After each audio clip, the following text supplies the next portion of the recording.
Settings in FC26 are vital to success. Whether it be camera settings, controller, or game settings, they can all help you win more. So today, I will show you the best settings in all of FC26 for you to use in Ultimate Team. For cheap, fast, and reliable FC26 coins, use MMOEXP.com. The link is down below. And use the code MATTHD to get 8% off your order. You can even buy players and packs too. Welcome to the greatest settings you need to use in FC26. We start here with the gameplay settings in the new game. Firstly, you're going to want to have the preset here as competitive, as most of us here will be playing Ultimate Team and Rivals and FUT Champs, so we're going to want that on. You do not want auto shots on, guys, and you do not want assisted headers on. However, for shot assistance, in order to get the best advantage in FC26, you want to have precision shooting on.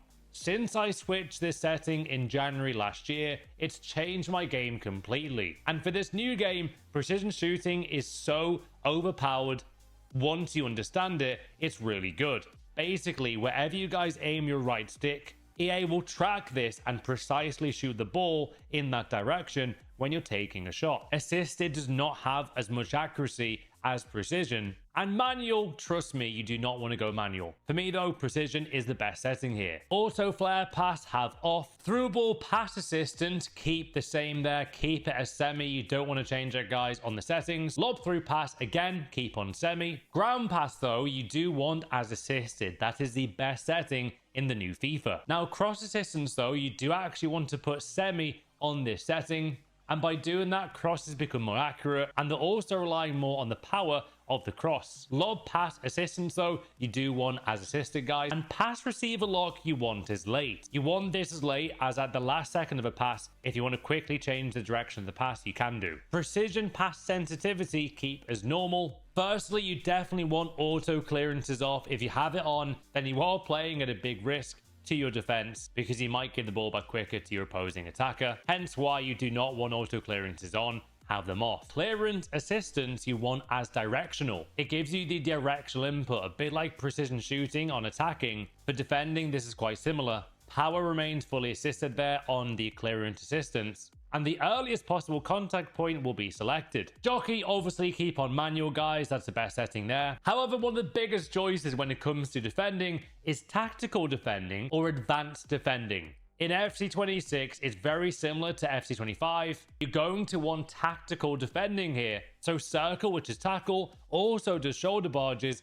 rather than switching through your controller buttons to do different things. It keeps everything in the same place. And in my experience in those tough close games, this is really important. Next up though is professional fouls. I want to keep that on in case I want to commit a professional foul. Pass block assistant you want to keep as on. Now auto switching is a really important setting, guys. And on this one, you do want to go with on air balls. Now for auto switching, this is a really good setting to use as well. It's a bit different this year. It does not say anymore about loose balls, but make sure you've got only on air balls.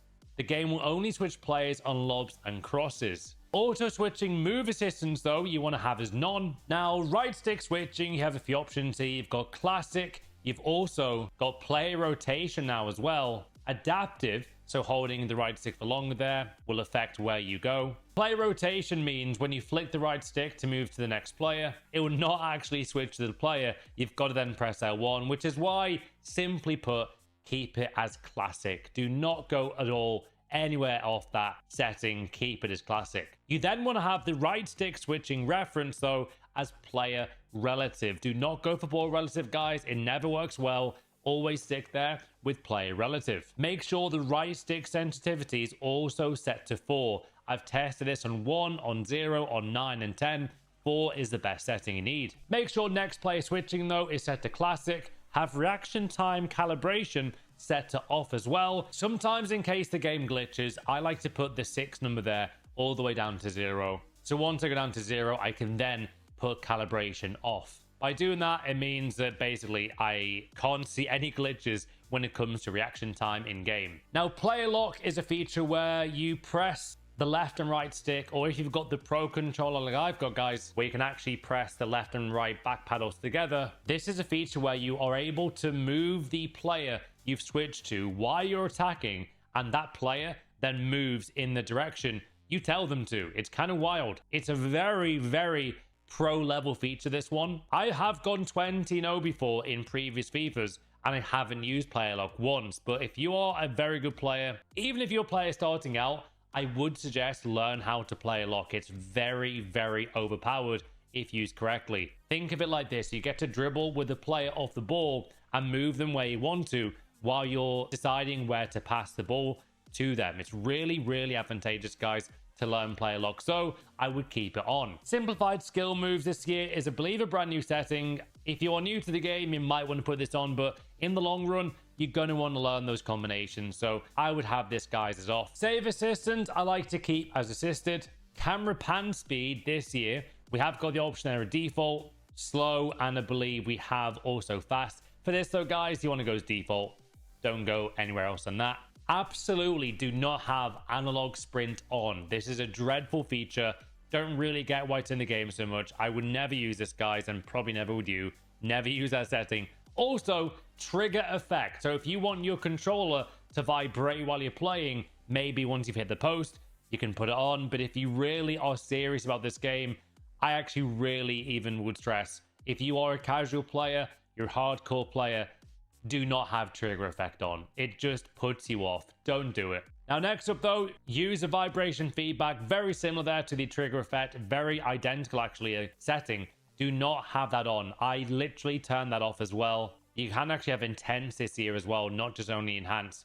But yeah, go for off, guys, on the vibration feedback. However, that's the gameplay settings though. But what are the best camera settings in all of FC26? This is something I do pride myself on. I always love going into depth on these camera settings. And that's exactly what we're going to do now. Now, we've got something new this year, guys. It's called Ultimate Team Competitive Camera. This is the new competitive gameplay camera exclusive to Ultimate Team. Think of this like a pro camera. But for me, and maybe you, and even pro players out there, I would still go with more customized settings than this. Now, there are two choices when it comes to camera settings in terms of the actual camera itself and the angle it's at you want to go with. The first one for me is personally the best, and it's going to be tele broadcast. I've got it set there to single player games, also to multiplayer games as well. Tele broadcast is like the go-to, probably goated camera in FIFA history. It really is. I will go for that there on both though. Single player, multiplayer camera, tele broadcast. If you guys play a lot of player career, then obviously choose the best camera for yourself here. But in terms of Ultimate Team, you'd probably still go with the same settings here. I would actually go with tele broadcast again here. And there it is. Now, club's camera, again, I would again go tele broadcast. It's a great cameraman. It's one of the best cameras in the whole game this year again. Why not tele broadcast again?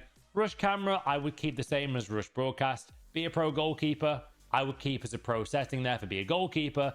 Big one though, power shot zoom. If you want your camera angle to zoom in and kind of slow the game down, it's a bit of a weird setting this, I don't get why it's in the game, but they slow the camera down when your shot is a power shot if you have this setting on. For me personally, it's a big distraction. I would not have this at all. Simply go with off. That's all you need there for the camera setting, guys, on the power shot zoom.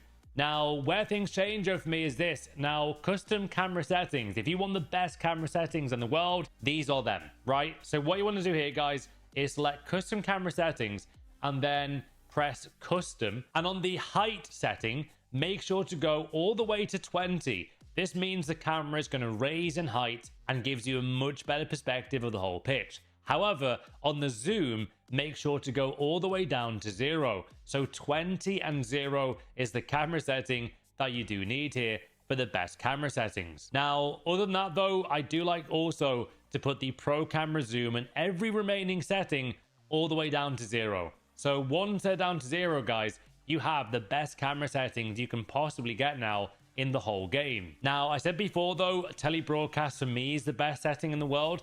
But there is another camera. If you're a pro player, high level player, you might want this. It would be on the multiplayer camera there for online games. It would be the co-op camera. This is a camera where you can see even more of the pitch. For me though, I like to be a bit more zoomed in. I still think tele broadcast is better.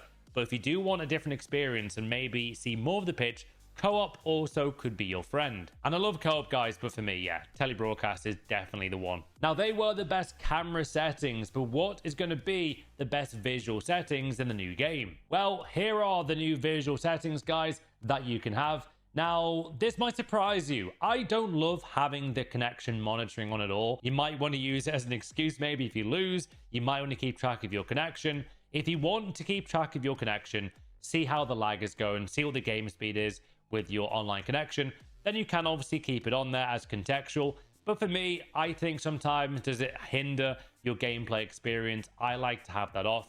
Input overlay is up next, and this is where you have a controller like your PS5 controller, guys, actually on your screen, so you can see the speed at which the inputs are happening on your controller on your TV or monitor. It's actually kind of cool. If you do want that, it is also good for streamers like myself to use, guys. You might want to see like what skill moves I'm using, how I'm doing them as well. But for me, you can have even diagnostics there. You can have side by side. You can also have the single controller, which is cool. But for me, I like to have it off. Again, like connection monitoring, I think it affects the gameplay frame rate as well sometimes, but that might just be me. Now, next up on here, guys, is the score clock. For me, I love having this on. I really would have this on. Now, this setting, I actually surprisingly have this as off. This is the score clock drop down, and it is an option whether or not you want drop down overlays to appear. Again, I find that a distraction. I like to be a bit more basic, a bit more old school, and I like to have that off. Now, moving on though, we go to scrolling lineups. This normally appears at the bottom of your screen, and it can be useful at the start of a game. I like to keep that on, and that way you get a bit of a refresh as to who your opponent is using in their team. Now, hypermotion overlays, please listen, guys, get this off. This literally causes so many issues sometimes in games. You get so many unnecessary overlays. I don't always want to see the pass percentage of my goalkeeper mid-game. It just causes a big distraction. Imagine you're in like a 14-0 game. You need one more win to get your first ever rank 1. You see a random tackle stat appear on the TV, and it's caused you a loss. You don't want it on there. Get rid. Measurement system, though, is next. Now, the options here this year are default, as you can see, imperial, or you can also choose metric. So obviously choose there what you want. For me, I will just probably go with default, which is probably imperial, but I'm going to go with default just to make sure it's all set there. Now, tactical chalkboard is a bit of a weird one. Choose if you want the chalkboard displayed when making tactical changes during gameplay. Now, for me, I love to have this on. I often use this when I'm in a game or on a counter attack to see how many defenders I'm up against. You've got to look down quickly though at this chalkboard. I always recommend though have this on. It's very handy in every single game you play. Tactical suggestion notifications, so that could be, for example, like a substitute suggestion that EA have done for you. I would rather not have this. I usually have this as off. Again, the less distractions here, the better. Now, this one is intriguing. I like this new setting. So this actually a footedness icon, is that even a word, will display underneath your player name bar, so you can actually see the player's strong foot and their weak foot rating in game. I think that's a great new addition to this game, guys. I recommend this as on this year. We've never had this before, but it's a great reminder as to what weak foot and strong foot they even have. So keep this as on. Skill move rating, same thing here, but just for skill moves, guys. So obviously 5-star skill moves is the best. I would keep this on as well. Skill moves are normally easier to remember, but again, why not keep it on? It shouldn't affect gameplay at all. Now, this is more a 50-50. You guys might have this normally on. Sometimes you might have it off. I used to have this off. So this is actually Playstyle Plus icons. If a player's got a finesse shot plus, which is like a gold logo, and they're amazing at finesse shots, their icon will appear above their player head. So it might be very good, especially at the start of the game. I actually would recommend this is on for now. Sometimes I would see the occasional lag by having this setting on, but for now, I think at the start of the game, keep this setting on. Moving on though, we've got Ultimate Team Objective gameplay notifications. That one is actually coming soon apparently, but this will mean that objectives do appear on your screen while in game to remind you what you're going to complete. So I would actually keep that on for now, guys. Moving on though, we have got the indicators settings. I personally like to have this enabled in terms of the player name, so make sure you've got it enabled, guys, and also the player name. I wouldn't ever use your gamer tag, doesn't really help you out. Always look for settings in this game, man, that actually help you out. Now, especially this one. It gives you literally the name of the player you're controlling. So have that as enabled and the player name setting chosen. Player indicator size, I sometimes go small, but for now I'll stick with default. You can't really go wrong with that one. There's also, though, a player indicator fade. I like to keep this on because it tells you about their stamina in game. If it's low stamina, then their player indicator will actually start to fade, which gives you an indicator you might need to make a sub. Moving on, though, we go to teammate contain indicator. Definitely keep this one on. It tells you when your teammate's helping you out with an indicator above their player head. That means they're going to press the opponent with you. So keep that on. Playstyles plus overhead indicator, guys, as well. If a player's got precision pass here, like this example there, I think this is actually a rapid playstyle plus, then the playstyle plus will appear as a gold logo above the player head. I actually like to keep the next player switch indicator on. It tells you the player you're switching next to. It tells you the player you're switching to next. It can be useful. Player-based difficulty indicator, I don't think you need that on. I would simply keep that off. And online ID indicator, I simply have as off. By doing that, it just takes away another unnecessary setting you don't need to see while you're playing a game. Moving on, though, we have the displays now for the celebration camera focus, guys. On this option, though, you've got default as an option. You've also got user control team. For me, having it as default is the best, though it does focus purely on the celebration. Hold to skip, have as off. This is such a weird setting. It means you get like an extra 3 seconds to press a button in game to skip like a replay or skip an intro. Just don't have it on. Have it completely off. Now, precision pass visuals is a strange one. If you do R1 and triangle as a through ball, basically there's like a yellow arrow that goes from the player. I actually turn this off. I don't think you need this on right now. I wouldn't go for it.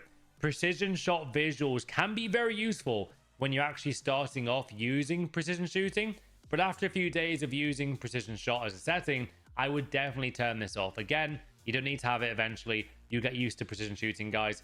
Everything will be fine. Underfoot player highlight, I definitely would have as off. Again, you don't need this, guys. Another just weird distraction EA love to give you.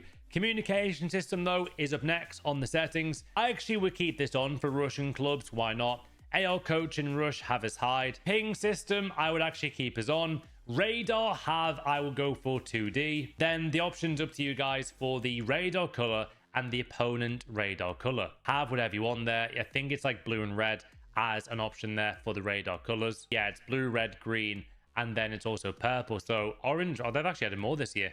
So choose what you want there for that one. There's no right or wrong. Now, this is a cool one. Goal net. I like to go for the net tension on this one as the loose setting. For me, when the ball goes in, it goes even more in the goal there by having loose. Net shape, I like to go, I think it's rectangle, which we can go for this year as well. But there are some nice options there if you want to try something different. Again, this is all personal preference, this part. Net meshing, I like to go with whichever. This year, though, I'll probably go with square. I think it looks quite clean, that. So I'm going to go with square, rectangle, and loose. And the goals do look good when they go in. Now, moving on, though, very important aspect of Ultimate Team now. We have player shadows and stadium shadows, guys. If player shadows are off, there's obviously no shadows in game, but it might look a bit weird if you played a lot of FIFA in the past. I don't mind it on, but if you want to make the pitch even more fresh, you might want that one off. But again, this setting is personal preference, but the next setting really isn't. Stadium shadows, look at the difference now. If it's on, look at that stadium. It is terrible to see in game. Make sure stadium shadows is completely off. Do not choose it. Camera shake visuals, though, also a bit like the trigger effect with the controller. Make sure to have that one off. Definitely keep that off, guys. POV camera scenes as well is up next, guys. I actually quite like this being on as you get to see a bit more of the game up close. So I'm going to keep that on this year as my setting for the referees. Now, color blindness, obviously, go with what you guys want to there, but I will go for default. I would keep that intensity, the brightness, all that good stuff. High contrast mode, I would definitely, if you can, have off. And the main menu video this year, I would actually turn off if you don't want to see the same video over and over again. Subtitles, I would go with off there, guys. And that is it for the visual settings. There's a few more there, but they're not really important. They are the visual settings, guys, of Ultimate Team. Now, audio settings, you might want to see this as well. If you're someone like me who streams every day, we can't have copyright music on, guys. So I actually do disable all that music. But if you want to hear the FIFA soundtrack, obviously go for the settings here one. It really is a case of personal preference, these settings. But one thing I would do though is turn off the controller audio volume, because you don't want the sound coming through the controller every single game. Also, you might want to choose different commentary teams here for the 11-side audio, so feel free to choose the best commentator that you want, but the audio is mostly personal preference. Now again, accessibility does actually have stadium shadows there, guys, so make sure you check that one's off. But accessibility, again, a lot of personal preference here. In fact, we would have been through a lot of these from before. So now we can move on to the graphics mode. For me, every year in Ultimate Team and FC in general, I will go with enhanced visuals. It does provide enhanced lighting, adding ray trace ambient occlusion and additional graphical features by adjusting resolution, and in game it doesn't really affect much at all. It just makes it look a bit more vibrant. So enhanced visuals, guys, is what you want to go with there. Next up though, guys, you want to go and choose customized controls. Now if you played a lot of Pro Evo in the past, or different football games where square as shoot, alternate there is the one you might want. But for me personally, guys, I always go here with classic. I go for circular shoot, R1 finesse shot. I really don't think you can go wrong there with the classic controller settings. Now those are the controller settings, the camera settings, visual settings, gameplay settings I've covered for you today. However, there is one more big feature that I need to show you. Next up though are the trainer settings. Now if you want to get good at the game, maybe you're even new to the game in FC 26, honestly this year the trainer is not the one. You can practice in the arena, guys. I don't think this year the trainer is actually going to be very helpful, because time finishing is now gone. Maybe you might want to switch on, for example, the shot target setting if you're brand new to the game. That might help you out if you're brand new. But other than that, guys, I really would actually hide every single setting here. I would hide every setting. I would also turn off every trainer setting that you can. Offside indicator, actually, I might keep that one on. That's the only setting I will keep on. It tells you if your player's offside. There's actually a bit of a cheat code, that setting, by the way. That's actually really good. Other than that, though, I would not turn any other settings on this year, guys. I really wouldn't. Now, there is one more setting I need to show you, but it's a bit different. This is for any hardcore FC 25 players out there who've got a pro-level controller. You want to gain a bit more advantage again. Let me show you how. Now, this is the controller I'm talking about. It is an expensive controller, guys, but it has helped me a lot in the past year get better at this game. Not the biggest impact, but it has made a slight change. It's called the PS5 Edge Pro controller. And as you can see, it's got back paddles on the back of the controller here. So every time I want to do a player lock, I actually go and use these back paddles instead. It is cool. I don't think it's essential, but it can help you a bit with like player locks. However, let's dive into those controller settings as well. You go on the controller settings part on the PS5 menu here, guys. Go in custom profile. I've already set this up ready for the new game. FC 26 is done. Now on custom button assignment, as you can see, my left and right stick is mapped to the back paddles. So every time I do player lock, I don't even need to lift my hand here to do a player lock. It actually makes it a lot easier. This is really important though. If you want the best controller settings with this controller, these are them. Left stick, digital, curve adjustment +5, dead zone adjustment 0%. This makes your dribbling and reaction time with the controller far more accurate than without it. Trigger dead zone I've got on 0 to 1 on both. Vibration intensity I do have off, and trigger effect intensity I have as off. So I hope this video helps you improve FC 26 and an Ultimate Team with the best game settings here, controller and visual settings and more. Don't forget those incredible camera settings. They're really fun to use. Have fun in FC 26 this year, guys. Subscribe for more of these videos, and I'll see you on the next new video and live stream.